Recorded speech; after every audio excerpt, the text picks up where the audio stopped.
के लिए और तमाम जानकारी हम तक पहुंचाने के लिए। आगे बढ़ते हैं। विधानसभा चुनाव निकट आते ही रुद्रप्रयाग में नेताओं के बीच आरोप प्रत्यारोप का दौर भी तेज हो गया है।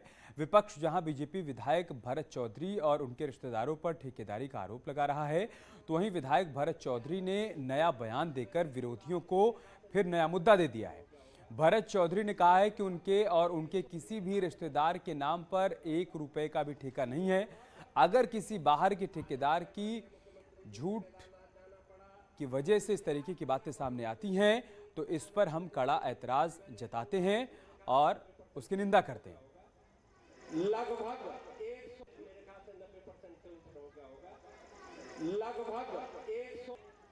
1 रुपए का भी कहीं कोई ठेका है। अगर कोई बाहर का ठेकेदार है और उसकी जूठन, हम एक स्थानीय बेरोजगार होने के नाते, विधायक का बेटा भी स्थानीय बेरोजगार होने का होता है और उसको भी काम करने का हक है।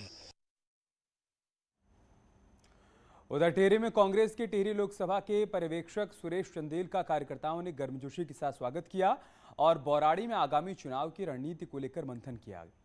पर्यवेक्षक सुरेश चंदेल ने कार्यकर्ताओं के साथ बातचीत की और फीडबैक लिया और 2022 के चुनाव के लिए एकजुट होकर काम करने का संकल्प लिया।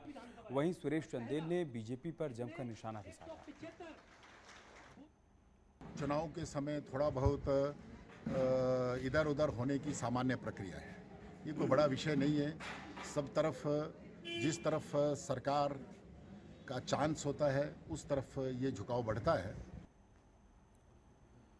कांग्रेस ने गढ़वाल क्षेत्र की कमान हिमाचल के कुलदीप कुमार को सौंपी है। कुलदीप कुमार गढ़वाल क्षेत्र प्रभारी बनकर कार्यकर्ताओं के बीच पहुंचे और वहां पर जायजा ले रहे हैं और उनका यह कहना है कि हिमाचल की तर्ज पर जल्द ही उत्तराखंड में कांग्रेस बीजेपी को हरा देगी। जीतने वाला कैंडिडेट होगा उसको हाईकमांड टिकट देना हाईकमांड का काम है। मतलब जमीनी कार्यकर्ता जो होगा पहले से मेहनत जो जीतने वाला होगा, हमारा एक मकसद है कि कांग्रेस पार्टी को सत्ता में लाना है, वो हमारा। बीजेपी सरकार के कार्यकाल का आखिरी विधानसभा सत्र गैरसैंण में होगा। सत्र में सरकार महिलाओं और युवाओं के लिए कुछ खास ऐलान कर सकती है। स्पीकर आजादी के 75वें साल पर खास संदेश देना चाहते हैं तो विपक्ष सरकार को जोरदार तरीके से घेरने का दावा कर रहा है।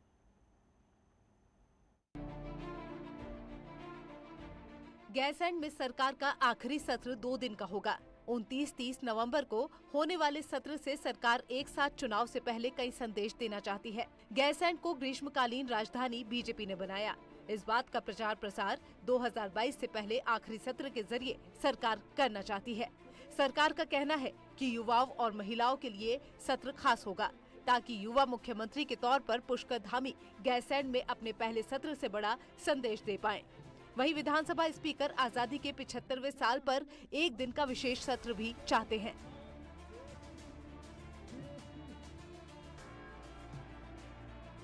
विधानसभा का सत्र चलेगा, उसमें भी हम उत्तराखंड के विकास के लिए जो हमारा रोड मैप है उसको हर तरीके से क्रियान्वित करने के लिए हम काम कर रहे हैं। जो विजन 2025 का है, रजत जयंती वर्ष जब हमारा होने वाला है, 25 साल का उत्तराखंड होगा। माननीय प्रधानमंत्री जी की अपेक्षा अनुसार उन्होंने एक विजन दिया है कि 25 साल का उत्तराखंड हर प्रकार से, हर दृष्टि से हिंदुस्तान का नंबर 1 उत्तराखंड होगा। और चूंकि इस समय हमारा आज़ादी के 75 वर्ष जिसे हम अमृत महोत्सव के रूप में मना रहे हैं, तो एक मन मेरा ये भी है कि जितने दिन का सदन माननीय मुख्यमंत्री जी या सरकार तय करेगी तो एक दिन का विशेष सत्र हम इस रूप में भी कर सकते हैं।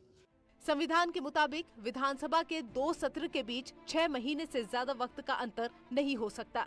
वहीं कोविड की वजह से अब तक गर्मियों की राजधानी से कामकाज नहीं चल सका है। ऐसे में सरकार जहां गैरसैंण से उत्तराखंडियत की भावना को मजबूत करना चाहती है, वहीं विपक्ष बेरोजगारी, महंगाई से लेकर देवस्थानम और भू कानून पर सरकार को घेरने के मूड में है। कोरोना की महामारी से लड़ने में सरकार पूरी तरीके से अक्षम साबित हुई, वो आपके सामने है। भू कानून है, तीर्थ पुरोहित है, विषयों की कमी कहाँ है? इस सरकार के रहते तो विषय हैं और सरकार खुद भी अपनी नाकामी स्वीकार करती है। गैरसैंण को मार्च 2020 में तत्कालीन मुख्यमंत्री त्रिवेंद्र सिंह रावत ने ग्रीष्मकालीन राजधानी घोषित किया, लेकिन बीते करीब 1.25 साल में इस राजधानी से कोई कामकाज नहीं हो सका। ऐसे में 2022 चुनाव से पहले 2 दिन का सत्र आयोजित करके सरकार जहां बचा हुआ कामकाज पूरा करना चाहती है और साथ ही जाते जाते कुछ नई घोषणाएं करना चाहती है, वहीं युवा मुख्यमंत्री के साथ गर्मियों की राजधानी से 2022 के लिए मैसेज सेट करना चाहती है। खटीमा से कमलेश भट्ट के साथ दीपांकर भट्ट, न्यूज़ 18 देहरादून। और देहरादून